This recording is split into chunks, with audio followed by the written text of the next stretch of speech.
Hallo maats. Oeh, lyk my Kareltjie wil niks sê vanmôre nie.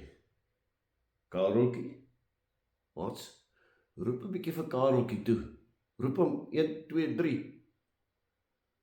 Oeh, lyk my hy wil glad nie reageer nie, hè? Kareltjie, Ek is nie lus nie. jy is nie lus nie. Nee, ek is moeg. Is jy moeg, Kareltjie? Ek is uitgeput. Ek het nie lus om 2 woorde te sê nie. Ag, tog. Sjoe, maats.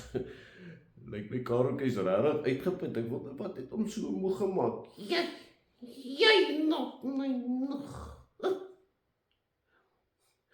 Lyk my ek gee hom te veel werk. Ja, ek moet dan hierdie sê, en dan moet ek daai sê, en dan moet ek die sê, en nou is ek kapot.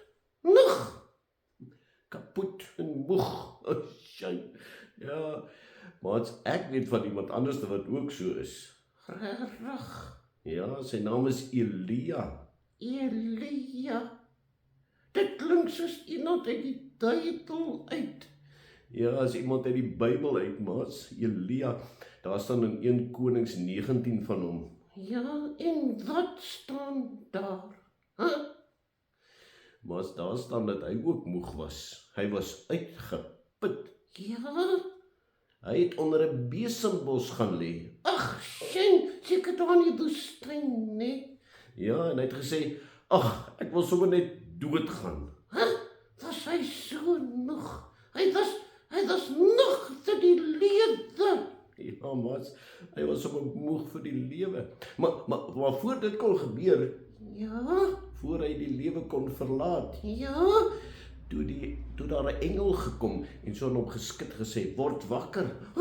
hy moes ons seker toegenaam geskrik het. Nee, glad nie, want die engel was nie kwaai nie. Hy het net vir hom gesê, kyk, eet, daar's kos. Hoi, en toe eet hy, nee. Ja, want hy was baie moeg en toe slaap hy weer. Slaap hy weer? Ja, hy slaap weer en die engel maak hom weer wakker en sê, eet, want jy moet sterk word, jy gaan nog ver loop. Ja, regtig. Ja, en toe stap hy vir 40 dae en 40 nagte om by die Here uit te kom. So daai kos was seker baie lekker. Dit het baie krag gegee, nee.